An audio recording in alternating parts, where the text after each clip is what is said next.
अस्सलामुअलैकुम, आप देख रहे हैं हो क्या रहा है। मैं हूं Faisal Abbasi, group editor 92 news. Irshad Ahmad Arif सब साथ हैं। शुक्रिया इरशाद साहब आपका।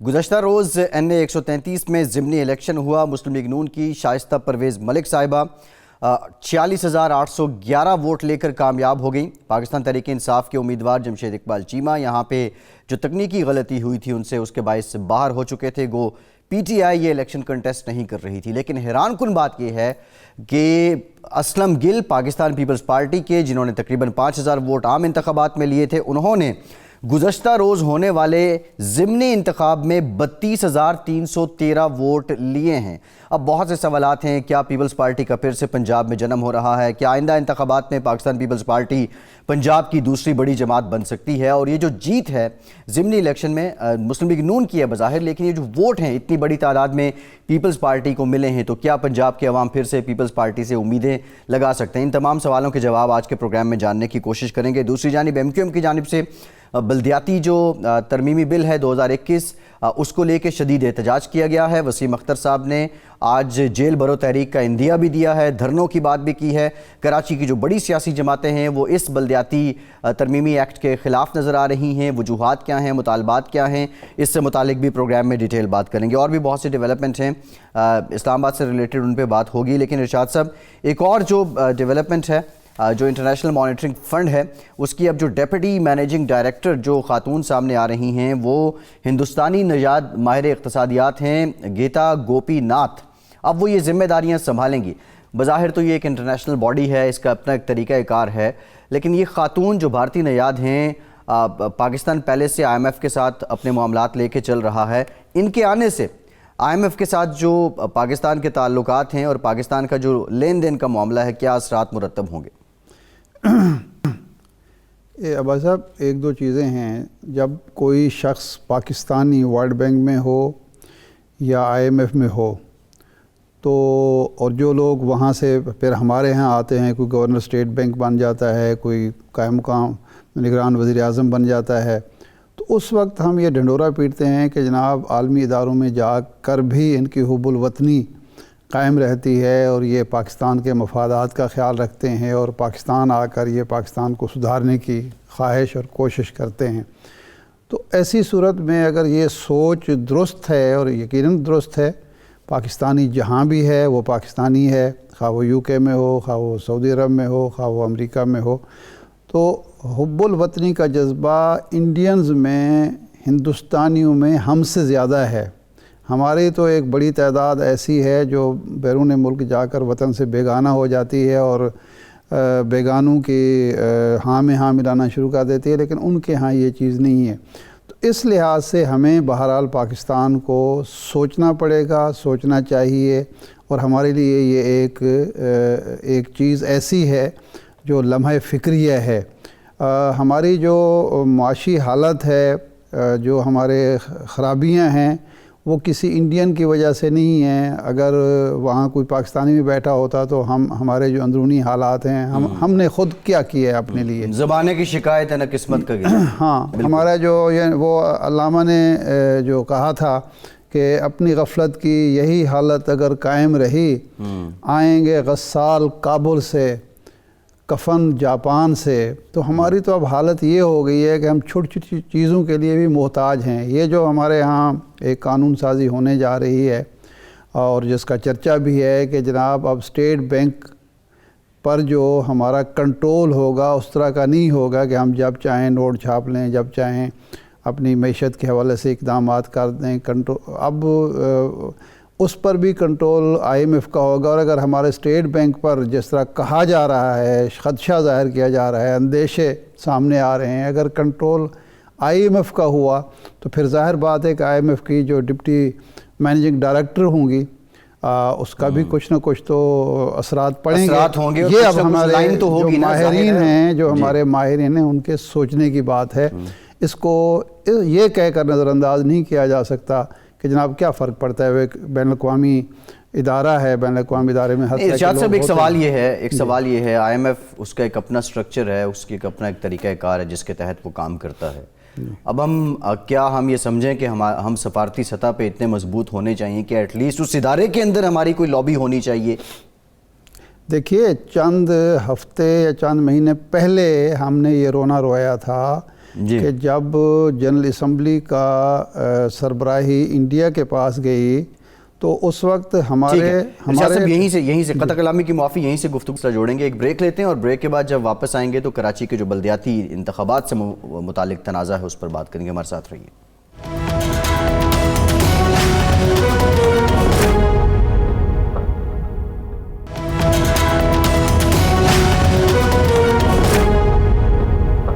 ब्रेक के बाद एक बार फिर से आपका खैर मकदम करते हैं। हमें ज्वाइन किया है MQM के सीनियर रहनुमा और वफाकी वज़ीर बर इंफॉर्मेशन टेक्नोलॉजी अमीनुल हक साहब ने। थैंक यू वेरी मच अमीन साहब, आपके वक्त का बहुत शुक्रिया आपका।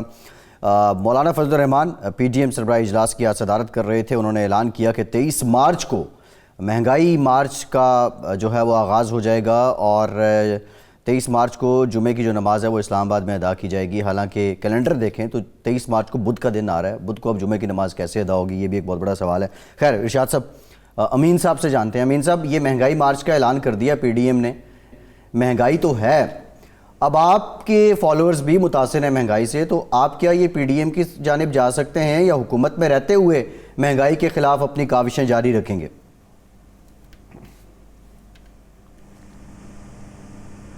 हाँ, देखिए, मेरा ख्याल है कि दो सवाल आपने एक साथ पूछा है, मैं अर्ज़ कर देता हूँ कि यस, महंगाई तो बिल्कुल बढ़ी है। उस महंगाई से जो हमारे वोटर है, सपोर्टर और बिलखसूस MQM रिप्रेजेंट करती है लोअर मिडिल क्लास को, मिडिल क्लास के हम परेशान हैं।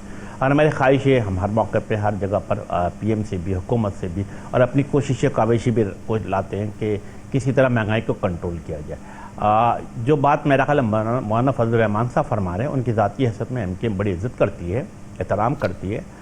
लेकिन मुझे याद है कि ग़ालिबन अक्टूबर का महीना था और 2019, उस वक्त भी फजलुर रहमान साहब कराची से रवाना हुए थे। ग़ालिबन 2 अक्टूबर था, 1 अक्टूबर, और यहाँ पे रज़ा रब्बानी साहब ने बड़े ज़ोर शोर के साथ उनको रवाना किया था। लेकिन जब वो सक्कर पहुँचा था, हमें उसी वक्त अंदाज़ा हो गया कि इसका रिज़ल्ट आने वाला क्या है। रीज़न बिहाइंड कि सक्कर में जो फजलुर रहमान साहब का जो कारवां रवाना हुआ था उसे रिसीव करने वाला कोई नहीं था। हम आगे चलते हैं, जब लाहौर पहुंचता है, हमने क्या देखा कि PMLN के लोगों ने उन्हें खाने को भी नहीं पूछा। तो हमें उसी वक्त अंदाज़ा था कि इस्लामाबाद पहुंचने के बाद ये धरना नाकाम होकर वापस आएगा। बिल्कुल सेम रिज़ल्ट आया। अब धरने की जो कहानी है, मेरा ख्याल है काफ़ी अरसे से चली आ रही है। Jamaat Islami add started that धरना फ्राम मिड-90s या 90s का अर्ली की दौर था। बेशक मेरा ख्याल है कि तमाम सियासी पार्टी को हक़ हासिल है कि वो अपना आइनी, कानूनी और जमहूरी हक़ इस्तेमाल करे। हम इसका खैर मकदम करते हैं और मैं समझता हूँ कि यह सब पार्टी अपना हक़ इस्तेमाल करे, धरना दे, पुरअमन तौर पे धरना दें, बैठे बात करें, मीडिया से गुफ्तगू करें, प्रेस कॉन्फ्रेंस करें। लेकिन मैं समझता हूँ कि ऐसे भी अब जो मार्च की बात की है, मेरा ख्याल है कि 2022 अगले साल शुरू होगा, तो जून के बाद तो ऐसे भी इलेक्शन का मौसम आ जाता है और 2023 ग़ालिबन मेरा ख्याल है कि अगस्त, सितंबर, अक्टूबर किसी भी वक्त भी इलेक्शन की तैयारी शुरू हो जाएगी। तो मैं ये नहीं समझता कि इनका विजन क्या है, सोच क्या है, क्योंकि ऐसे मौके पे तो असली तौर पे जमहूरी तरीके कार के मुताबिक आगे चलना चाहिए, पार्लियामेंट को पूरा मौका देना चाहिए और पार्लियामेंट के सुप्रीमेसी को जब ये बात करते हैं, उसकी सुप्रीमेसी की बात करते हैं, तो यकीनन ये भी होना चाहिए कि उसे पूरा 5 साल देना चाहिए। तो मुझे बज़ाहिर जो आज बैठ के पॉलिटिकल वर्कर, मुझे कोई बहुत फ्रूटफुल रिजल्ट निकलता हुआ नज़र नहीं आ रहा। अमीन साहब, ये उन्होंने ख़ुद भी जो बात की है धरने की है, कोई इस्तीफ़े देने की या हुकूमत गिराने की बात नहीं की। तो आप ये समझते हैं कि ये सिर्फ इंतखाबी एक मुहिम है और 2023 के इलेक्शन की तैयारी हो रही है PDM की तरफ से?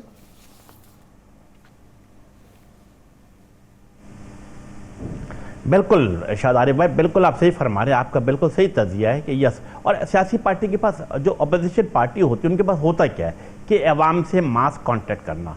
जब वो पहुँचेंगे इस्लामाबाद तो रास्ते से लोगों से रब्ता करते रहेंगे, अपने कारकुनान को एक्टिवेट करेंगे, मोटिवेट करेंगे, उनको आगे की बात बताएंगे कि आने वाले इलेक्शन में हम कामयाब होंगे, हम आपके मसाइल हल करेंगे। तो वो तो उनका बुनियादी जमहूरी हक़ वो इस्तेमाल कर रहे हैं और उन्हें करना भी चाहिए। और मैं समझता हूँ कि इससे हुकूमत को या किसी किस्म की परेशानी लायक नहीं है, बल्कि मैं तो अर्ज़ करूँगा वफाकी हुकूमत से कि वो अगर इस्लामाबाद आते हैं तो जहाँ जहाँ हो सकता है उनको फैसिलिटेट भी किया जाए। नहीं, लेकिन ये जो महंगाई है इसका अगर तोड़ आपकी तरफ से नहीं होता, हुकूमत की तरफ से नहीं होता, आपकी जो इत्तेहादी हुकूमत है, तो ये आम आदमी को मुतासर कर रही है। आम आदमी का रद्द-ए-अमल मुख्तलिफ भी हो सकता है कि वो फजलुर रहमान साहब चाहें ना चाहें, शायद खाकान अब्बासी चाहें ना चाहें, लेकिन अवाम अगर सड़कों पर निकल आए तो फिर क्या होगा? इसका भी सोचा है आपने?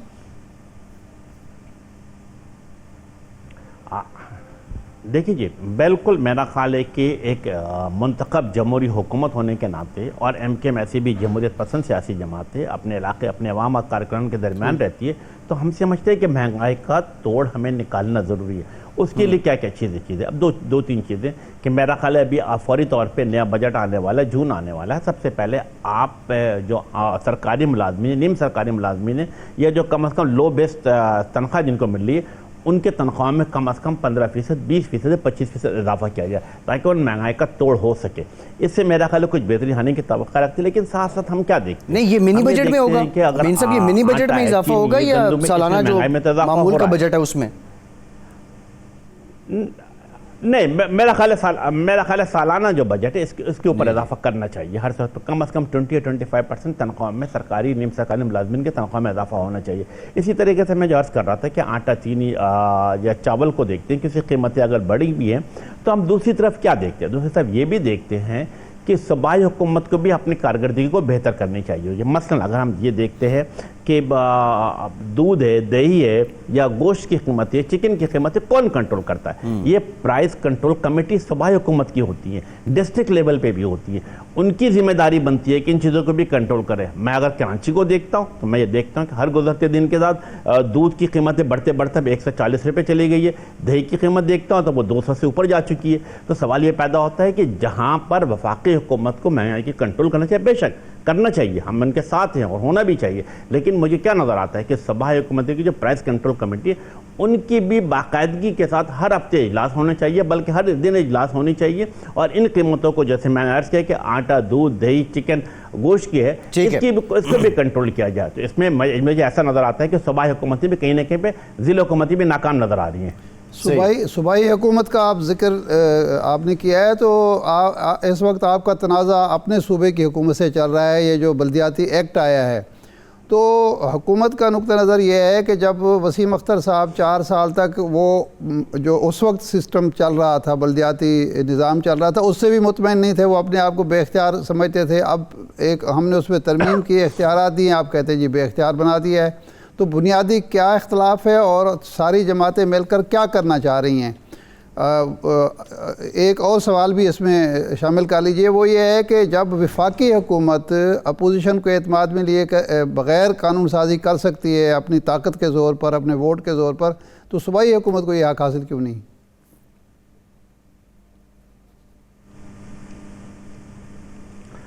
देखिए, आपने 2 सवाल पूछे, मैं पहले सवाल पर जवाब देता हूँ कि 2013 जब सिंध गवर्नमेंट ने लोकल गवर्नमेंट एक्ट पास किया, तो उसमें क्या किया कि वो तमाम इख्तियारात जो मुस्तफ़ा कमाल के ज़माने में थे, उससे पहले नेमतुल्लाह खान साहब के पास है या डॉक्टर फारूक सत्तार के पास है, वो तमाम इख्तियारात 2013 के लोकल गवर्नमेंट एक्ट में ले लिया। मसलन मैं आपको अर्ज़ करता हूँ कि KDA था, Karachi water and sewerage board थी, कचरा उठाने की जिम्मेदारी थी, पानी की जिम्मेदारी थी, इसी तरीके से प्लान था कराची, और सबसे इंपॉर्टेंट क्या था, कराची बिल्डिंग कंट्रोल।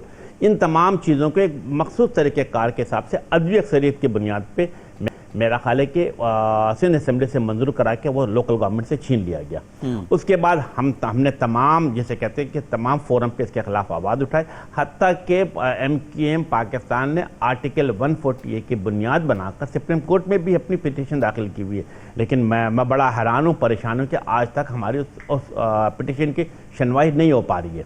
अब मेरा ख्याल है कि आगे बढ़ते हैं। 2021 जो सिंध लोकल गवर्नमेंट एक्ट है, इसमें क्या हुआ, इसमें जो माजी में जो चीज़ें ले ली गई थी अशादारी पर, उसके बाद भी जो बाकी चीज़ें बची थी, मसलन क्या बचा था, बेसिक हेल्थ बचा था, बेसिक एजुकेशन बची थी, ये तमाम चीज़ें भी आपके इल्म में है कि कराची जो बल्दी उस्मा कराची है, ये एक medical college, Karachi medical dental college भी चलाती है, जो कि पाकिस्तान के चंद बेहतरीन इंस्टीट्यूशन में शुमार होता है, जब 100% मेरिट बेस पे दाखिला होता है, उसको भी उन्होंने अपने कब्जे में ले लिया। और क्या किया, और सोने पे सुहागा क्या किया कि birth certificate, death certificate, marriage certificate, ये तमाम इख्तियारात भी उन्होंने अपने पास ले लिया। हाँ, एक इख्तियार उन्होंने मेयर को पास कंटिन्यू रखा है, और आप सुनकर हैरान होंगे कि उन्होंने क्या इख्तियार रखा है। उन्होंने रखा है कि यस, मेयर कराची जो है, बल्दी उस्मा कराची जो टॉयलेट बना सकती है और टॉयलेट को मेंटेन कर सकती है। तो ये तो इनकी जहनी पसमानदगी का आलम है। और अच्छी बात क्या है, अच्छी बात यह है कि इस शहर में वो तमाम सियासी पार्टियां जिनका अपना स्टेक है,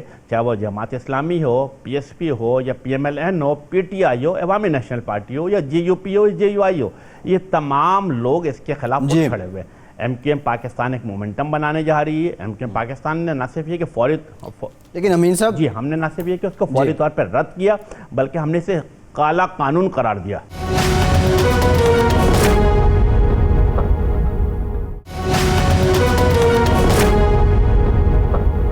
अमीन साहब, सवाल ये है जो इरशाद साहब ने भी पूछा था कि जब विफाकी हुकूमत जिसमें आप शराकतदार हैं, इत्तेहादी हैं, यक तरफा कानून साजी करती है तो उस वक्त विफाक में जो अपोजिशन है वो भी यही कहती है कि आप बुलडोज कर रहे हैं। अब सिंध में जब आप ये बात कह रहे हैं और वो सिंध हुकूमत कहती है कि हमारी अक्सरियत है, तो उससे पहले एक तो डायलॉग क्यों नहीं हुए, और दूसरा ये आपकी दलील यहाँ पे आप नहीं समझते कि कमज़ोर पड़ जाती है जब आप ऐसी बात कर रहे हैं? मैं अर्ज कर देता हूँ। देखिए, अब पाकिस्तान पीपल्स पार्टी की टू डिफरेंट फेस है। वफाक में कुछ और बात करती है, सिंध में और कुछ और बात करती है। मैं 2-3 आपको मिसालें सामने रख देता हूँ। जब वो वफाक में हुकूमत में होती है तो क्या कहती है कि जब वो हज़ब इख्तिलाफ में थे वो क्या कहती है कि यस, पब्लिक अकाउंट्स कमेटी के चेयरमैन जो और लीडर ऑफ द अपोजिशन को मिलना चाहिए। वही पार्टी जब सिंध में रहती है तो क्या कहती है कि लीडर ऑफ द अपोजिशन को पब्लिक अकाउंट्स कमेटी की चेयरमैनशिप नहीं मिलेगी। हम अगर आप अगेन वफाक को देखते हैं, अगर हम पूरे पार्लियामेंट को देख लेते हैं, सेनेट को देख लेते हैं या नेशनल असेंबली को देख लेते हैं, उन तमाम जगहों पर आपस में बाहमी गुफ्त शनीद के जरिए स्टैंडिंग कमेटी के चेयरमैनशिप अपोजिशन को दी गई है। आप अगर सिंध उठा के देख लें, खुदा की कसम किसी स्टैंडिंग कमेटी में अपोजिशन शामिल नहीं है। तो वो आप उनका एक फेस वहाँ पे देखते, वो मेरिट की बात करते हैं, वहाँ पर असूल की बात करते हैं, जमहूरियत की बात करते हैं। अगर आप सिंध में देखेंगे, मेरिट नाम की कोई चीज़ नहीं है, असूल नाम की कोई चीज़ नहीं है। इसी तरीके से मैं समझता हूँ कि यस, होना क्या चाहिए था। अगर आप कौमी असेंबली में देखते तो हमने तमाम जो मुझे याद है, मैं खुद बैठा हुआ था कि जॉइंट सेशन में तमाम कायदीन को तकरीर करने की इजाज़त दी गई थी। हमने उनसे अमेंडमेंट भी मांगे थे, अमेंडमेंट आई भी थे, लेकिन सिंध में क्या हुआ, किसी सियासी कायदीन को तकरीर करने की नहीं दी गई, उसको स्टैंडिंग कमेटी में रिफर भी नहीं किया गया। अब तमाम चीज़ों को बुलडोज करते हुए अदबी अक्सरियत की बुनियाद पर पास करा दिया गया। अमीन साहब, हमने इसको किया और हम अब ये फरमाएं कि इसको रोकने के लिए अब अवाम में जाएंगे आप या कोर्ट में जाएंगे, सुप्रीम कोर्ट का दरवाज़ा खटखटाएंगे या अवाम में जाएंगे और जेल भरो तहरीक, जैसा वसीम अख्तर साहब कह रहे हैं, जेल भरो तहरीक शुरू करेंगे?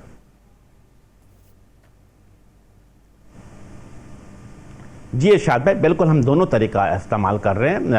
और हमने क्या किया, हमने हमारी जो वकला की टीम है वो इस पर काम कर रही है और हमारी पूरी ख्वाहिश है कि इंशाअल्लाह ताला जो हमारी पहली भी आर्टिकल 140 की पिटिशन सुप्रीम कोर्ट में लगी हुई है, आइदर उसमें अमेंडमेंट करके उसमें दाखिल की जाएगी या फ्रेश तरीके से। We are working on it. दूसरी साथ हमने क्या किया, हमने जो अवामी तरीक़ेकार उसको अपनाया, प्रेस कॉन्फ्रेंस की, इसको मस्तरद किया, 2021 के लोकल गवर्नमेंट एक्ट को काला कानून करार दिया और इसे मस्तरद कर दिया। इसके साथ साथ एमकेएम पाकिस्तान फौरी तौर पर जिसे कहते हैं कि शहर कराची में तमाम एहतजाजी बैनर लगा रही है। बैनर लगाने के साथ साथ रोज़ाना की बुनियाद पर हम बड़े बड़े प्रोग्राम का इनेकाद कर रहे हैं, जिसमें हम वादा तौर पर ऐलान कर रहे हैं कि यस, हम जेल भरो तहरीक भी चलेंगे और फाइनली हम सीएम हाउस के सामने घेराव भी करेंगे। आपके लिए में कि आज भी कराची में अल्हम्दुलिल्लाह डिस्ट्रिक्ट कोरंगी के सामने हज़ारों लोगों ने मुजाहरा किया, ख़वातीन भी मौजूद थी, बच्चे भी थे, नौजवान भी थे, और ये सिलसिले को हम कंटिन्यू रख रहे हैं। इंशाअल्लाह ताला आप देखेंगे कि यस, अगर हमारी बात जिसे कहते हैं कि जमहूरी तरीक़ेकार के मुताबिक पुरअमन तरीके से हल करने की कोशिश नहीं गई तो हम फाइनली सीएम हाउस के सामने मुजाहरा करेंगे और धरना देंगे। ये यानी सीएम हाउस का आप घेराव करेंगे?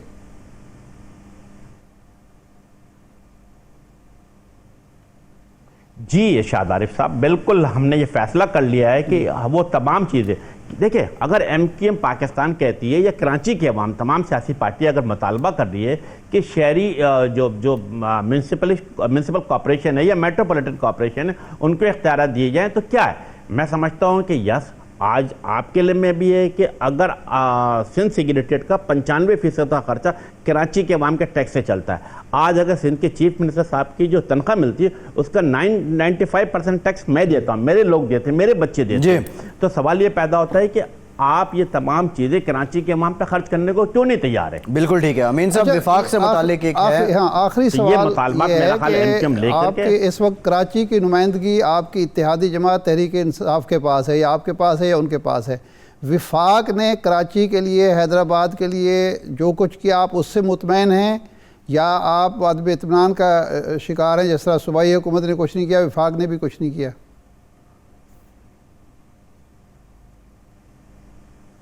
देखिए, हाँ, एटलीस्ट कम से कम हमें ये नज़र आ रहा है कि वफाक की तरफ से 1.1 ट्रिलियन का एक डेवलपमेंट पैकेज का ऐलान किया गया। फिर हम जब ऑन ग्राउंड देखते हैं तो हमें क्या नज़र आता है कि यस, आज से मेरा ख्याल है चंद माह पहले KMC को, कराची मेट्रोपॉलिटन कॉर्पोरेशन को 52 state of the art 5 tender दिए गए, 2 बाउजर दिए गए। अब आप देख रहे हैं कि 10 दिसंबर को इंशाअल्लाह ताला ग्रीन लाइन बस का एक बाकायदा इफ्तिताह कर दिया जाएगा।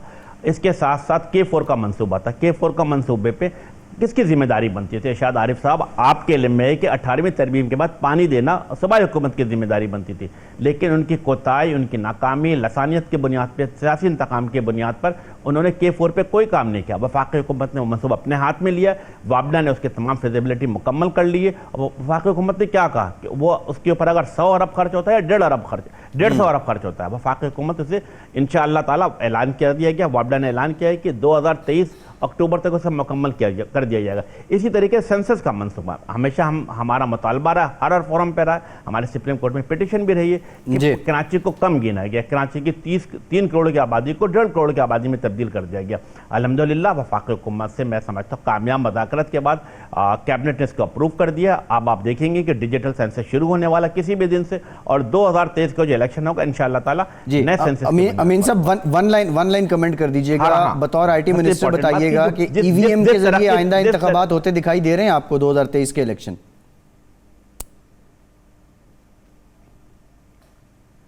देखिए, MKM हमेशा एक प्रोग्रेसिव सियासी जमात है, और इसके जो वोटर है, सपोर्टर है, वर्कर है, वो लिटरेसी रेट उनके पास 92% प्लस है। तो हमारी तो ख्वाहिश ये है कि यस, मॉडर्न टेक्नोलॉजी का इस्तेमाल किया जाए और मॉडर्न टेक्नोलॉजी के साथ आगे बढ़ा जाए। तो यस, दोनों चीज़ों पे, ये internet voting for overseas Pakistani या EVM, हम समझते हैं कि इसको वक्त पर हो जाना चाहिए। जी ठीक है, बहुत शुक्रिया वफाकी वज़ीर बरे IT अमीनुल। आपके वक्त का एक ब्रेक लेते हैं, ब्रेक के बाद पाकिस्तान पीपल्स पार्टी का मौक़िफ़ लेंगे, हमारे साथ रहिए।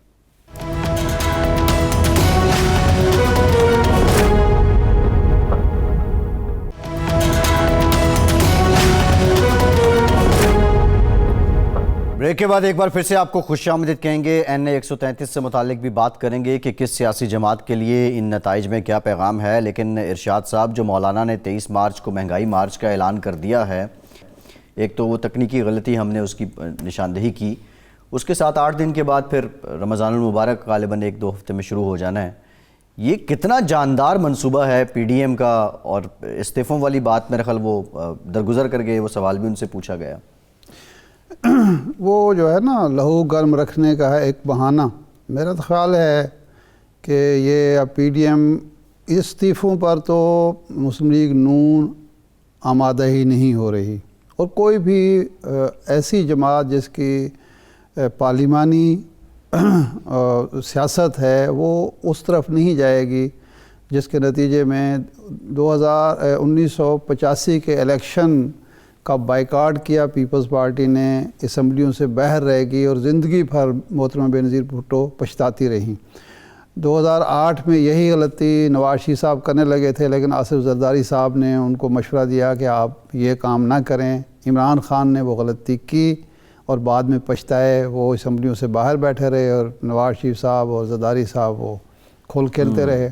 तो मेरा ख़्याल है असम्बलियों से बाहर आना तो मुस्लिम लीग नून के बस की बात नहीं है। एक जज्बाती अंदाज में उस वक्त कह दी गई थी, और पीपल्स पार्टी ने नहीं मानी। अब पीपल्स पार्टी के ही नक्शे कदम पर चल रहे हैं। अब आप लॉन्ग मार्च करें, चले जाएं, जाके बैठ जाएं, और बैठने के बाद साथ ही साथ अगर ये भी ऐलान कर रहे हैं कि हम तोड़ फोड़ भी नहीं करेंगे, नहीं करनी चाहिए बिल्कुल, हम कोई गैर आइनी गैर जमहूरी रास्ता अख्तियार नहीं करेंगे, तो फिर आप बैठे रहें 2 दिन 4 दिन 5 दिन। ज़ाहिर बात है रमज़ान शरीफ में तो फिर आपके लिए बैठना मुश्किल नहीं होगा। वैसे तो मार्च बहार का मौसम है, इस्लामाबाद का अपना एक जोबन होता है बहार का, तो शायद वो जोबन भी होता है वैसे, लेकिन वो जो एक बीमारी फैलती है ना बहार में, उसको भी जहन में रखना चाहिए। क्या पोलन एलर्जी की पोलन एलर्जी जो है वो भी मौलाना को और मौलाना के पैरोकारों को जहन में रखनी है। उन दिनों पोलन एलर्जी का बहुत राज होता है इस्लामाबाद में, तो वो भी ज़रा वैसे उसकी वो बड़ी रीज़न तो वो जो अयूब खान के दौर में लगाए गए थे दरख्त, वो तल्फ कर दिए हैं मौजूदा। हाँ, लेकिन वो जी तो फिर भी होती है ना। रियाज साहब, ये आप जो है ना, ये बड़ी दूर की कौड़ी आप ला रहे हैं। पोलन एलर्जी पे बात करेंगे। महंगाई मार्च और पोलन एलर्जी का ताल्लुक है। कमर जमान कायरा साहब ने किया है, पाकिस्तान पीपल्स पार्टी के सीनियर रहनुमा। कायरा साहब, thank you very much for your time. एक तो बड़े खातिर खा आपने नताइज कल दिए हैं NA 133 में, लेकिन इल्ज़ाम आप पे लग रहा है, इवन अपोजिशन की जमातें भी लगा रही हैं, हुकूमत भी कह रही है कि पैसा चलाया और पैसे के बदले जो है वो 32,313 वोट आपके डब्बे से निकले। इस सारे अमल को इस रंग में देखने की जरूरत है। कुछ जमातें प्री डिटरमिन्ड माइंड के साथ ये बना के बैठी हुई हैं कि ये हमारा इलाका है, ये मेरा गढ़ है, ये मेरा फलां है, और यूं इसका तबसरे भी इसके ऊपर यूं किए जा रहे हैं कि पिछले इलेक्शन में किसी जमात ने यहाँ से 80,000 वोट ले लिया था, किसी ने 17,000 लिया था, किसी ने 5,000 लिया था। तो जैसे कोई फिक्स वोट है जी, जैसा कोई तयशुदा है कि अब इससे अलावा किसी ने अपने ओपिनियन को नहीं बदलना, जबकि ऐसा नहीं है। हालात ये हैं कि लोगों ने 3.5 साल 3.25 साल इमरान खान साहब की हुकूमत देख ली, उससे पहले 5 साल मुस्लिम लीग की हुकूमत देख ली, उससे पहले हमारे 5 साल की हुकूमत देख ली। हमारे खिलाफ बेशुमार प्रोपेगेंडा हुआ।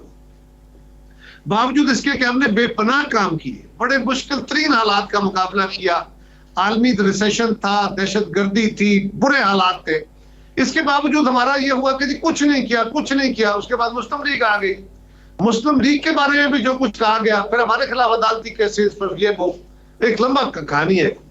उसके बाद खान साहब को लाया गया तो खान साहब ने कहा कि जी मैं तो अब सारे गुनाह खत्म करूंगा, सारी बुराइयां खत्म करूंगा, करप्शन का खात्मा करूंगा, और सिर्फ करप्शन जड़ है, बाकी सारे मसाइल का हल निकल आएगा। और नतीजा कौम ने यह भी देख लिया कि खान साहब जितने दावे कर रहे थे वो अपनी हर बात से यू टर्न ले चुके हैं। लिहाजा अब क्या हो सकता था, लोगों के पास एक फेयर एनालिसिस का मौका था। कोई 100, 200, 400 किसी जगह कोई वोट आगे पीछे किसी ने कोई खरीद दिया, दे दिया, और वो भी होता है कि गली बना दो, नाली बना दो। ये तो कहना इटसेल्फ उन जमातों की तरफ से वोटर की तौहीन है उस वोटर की जिसने हमें मुस्लिम लीग संग आगे वोट दिया। अब अगर मुस्लिम लीग के अपने घर के अंदर 2 बयानियों का चक्कर है, मुस्लिम लीग के अपने अंदर इन फाइटिंग है, और पीटीआई का लोगों के सामने वो एक्सपोज हो गई है, और ये हल्का जो है, इस हल्के में बहुत सारे मजदूर रहते हैं, मजदूरों का इलाका है कोट लखपत का, इसमें अकलियतें रहती हैं, इसमें जो मार्जिनलाइज्ड कम्युनिटीज है वो रहती हैं, इसमें गरीब लोगों की बस्तियां हैं जो पीपल्स पार्टी का ट्रेडिशनल वोटर है। अगर पिछली दफा प्रोपेगेंडा का शिकार होके या उन्होंने किसी इल्यूजन में आके पीपल्स पार्टी को वोट नहीं किया और वो वोट पीपल्स पार्टी की तरफ वापस आया है। रही बात वोट खरीदने की, तो वोट खरीदने का पीपल्स पार्टी का ट्रैक रिकॉर्ड नहीं है। ना हम वोट खरीदते हैं, ना हम जज खरीदते हैं, ना हम ब्रीफकेस देने वाले हैं, ना हम चंगा मांगा करने वाले हैं। ये सियासत के अंदर दौलत का इस्तेमाल और पैसे के जरिए जमीर खरीदना, ये हमारा वतीरा नहीं है। लेकिन कुछ दोस्तों ने ये इल्जाम लगाने कि अपने ऊपर क्या क्या इल्जाम नहीं है। ये कायरा साहब ये फरमाएं, ये जो आपकी कामयाबी है, मैं इसको कामयाबी कहूँगा, 32,000 वोट लेना, 5,500 से 32,000 तक ले जाना, बहरहाल आपकी मेहनत है, आपकी रियाजत है, कोशिशें हैं। ये मुस्लिम लीग है, लाहौर मुस्लिम लीग का गढ़ है। ये आपकी जो सारी कैंपेन थी वो मुस्लिम लीग के ख़िलाफ़ थी क्योंकि मुस्लिम लीग ही मुकाबले में थी, या ये अदम एतमाद पीटीआई पर भी है, पीटीआई की हुकूमत पर भी है जिसका उम्मीदवार ही मैदान में नहीं था, और अगर उम्मीदवार उनका होता तो फिर भी रिजल्ट यही आते? आरिफ साहब, यकीनन अगर उनका कैंडिडेट होता तो कोई वेरिएशन होती, कुछ वोट शायद हमारे कम होते, कुछ पीटीआई का मुस्लिम लीग के कम होते, उनकी तरफ जाते, और कुछ वो वोटर भी शायद निकलता जो शायद नहीं निकला। ये शायद की बात मैं कर रहा हूँ जी। लेकिन पीटीआई तो बाकायदा प्लान करके मैदान से निकल गई ना, उनको समझ थी कि उनके साथ क्या होने वाला है। क्योंकि लोगों के हालात कार इतने तंग हैं, लोग इतने मजबूर हो गए हैं, लोगों ने तो अपना रिएक्शन दिखाना था। वरना आरिफ साहब, आप सारी जिंदगी रिपोर्टिंग करते रहे हैं, आपने सारी जिंदगी साबित किया है। ये फरमाइए, कभी आपने ये देखा कि एक कैंडिडेट नहीं, उसका कवरिंग कैंडिडेट भी, वो दोनों एक फॉर्म जमा कराते हैं और एक ही घर के प्रपोजल सेकेंडर दे देते हैं। सही। हम हमेशा 4-4, 5-5 फॉर्म जमा कराते हैं, ये कभी नहीं हुआ। ये जानबूझ के किया गया था। दूसरी बात कि वो हालात जानते थे। दूसरी गुजारिश ये है नहीं, उन्हें कि किस अगर चीज़ का डर था, आप- किस लिए वो ऐसा किया उन्होंने? सर उनके खिलाफ रिएक्शन है पब्लिक के अंदर। क्या अच्छा। कह रही है खलकत उनको? ओपिनियन पोल्स क्या बता रहे हैं उनको? जितनी महंगाई है, जितनी बेरोजगारी है, जितने हालात खराब हुए हैं, उसके बाद क्या रह जाता है लोगों के पास सिवाय इसके कि वो खान साहब के खिलाफ रिएक्शन करें, पीटीआई के खिलाफ रिएक्शन करें। और मुस्लिम लीग का एक मसला ये भी था कि मुस्लिम लीग इतने घमंड का शिकार थी, उनका ये ख्याल था कि जी लाहौर शहर के तो 12 में से 11 एमएलए हमारे हैं, यहाँ पे 20-22 एमपी हमारे हैं, यहाँ पे इस हल्के के अंदर 22 यूनियन काउंसिलों में 20 के चेयरमैन हमारे हैं, मेंबर हमारे हैं, गिरदोनवा में हमारी तंजीम है, तो यहाँ बाकी किसी जमात का क्या? पीटीआई है नहीं, पीपल्स पार्टी ने 5000 वोट लिया, तो हम तो घर बैठे जीतेंगे जी। तो मुस्लिम लीग ने कैंपेन इस तरह चलाई कि उन्होंने अपने दफ्तर में बैठ के लोगों को बुला बुला के वोट मांगने शुरू किए कि जाके काम करो। और पीपल्स पार्टी के कारकुन को मैं सलाम करूंगा, आप पूछिए किसी अपने रिपोर्टर से कौन सा का वो घर है जो पीपल्स पार्टी के कारकुन ने नहीं खटखटाया जी, था। हर ठीक है। दरवाजे के पास, हर कम्युनिटी के पास, कायरा साहब, ये महंगाई का आपने जिक्र किया, महंगाई का आपने जिक्र किया, ये फरमाया कि अब पीडीएम ने महंगाई मार्च का ऐलान कर दिया है, वो महंगाई मार्च करने जा रहे हैं, तो पीपल्स पार्टी अब इस महंगाई मार्च में शरीक होगी पीडीएम के साथ, ताकि अवाम को महंगाई से निजात दिलाई जाए? देखिए सर, पीडीएम तो इस वक्त अमलन नहीं है। यहाँ पे इस वक्त अपोजिशन की कुछ बातों का इत्तेहाद है जो पीडीएम की साबका जमातें थी, जिस तरह हम भी साबका, क्योंकि पीडीएम तो 10 जमातों का इत्तेहाद था, उसमें से 2 जमातें निकल जाने के बाद वो इत्तेहाद अब नहीं रहा। अब ये अपोजिशन का अलायंस जरूर है, उन्होंने एक अलायंस के लिए मार्च करने का फैसला किया है, बहुत अच्छा है, हम उनके लिए दुआगो हैं। वो इस्तीफे देने का फैसला करें, वो मार्च करने का फैसला करें, वो अल्लाह करे कामयाब हो, अल्लाह करे वो इस हुकूमत से पाकिस्तान के अवाम की जान छुड़ा सके। तो यही बात कहते रहे, हमारी दानिश में ये रास्ता जो वो इख्तियार करना चाह रहे हैं तो वो दुरुस्त रास्ता नहीं है। हाँ, इस हुकूमत से जान छूटनी चाहिए और फौरन छूटनी चाहिए, बल्कि आज से 6 महीने पहले छूट जानी चाहिए थी, जब हमें शोकाज देके अलग किया गया। ये बात उस वक्त खत्म हो जानी चाहिए थी, इसलिए कि अब एक नया इलेक्शन, नए मैंडेट की जरूरत है। कायरा साहब, पार्लियामान में तो आप अपोजिशन के इत्तेहाद के साथ हैं, तो क्या पीपल्स पार्टी की पार्लियामानी सियासत और है और अवामी सियासत और है? देखिए, पार्लियामान के अंदर हम क्या कर रहे हैं, जो चीज हम अवामी मफाद के, मुल्की मफाद के, सियासी मफाद के खिलाफ समझते हैं, हम इकट्ठे हैं वहां पे, उनके साथ चलते हैं। लेकिन हम तो बाहर उनके साथ थे जी, हमने कुछ छोड़ा थोड़ा है।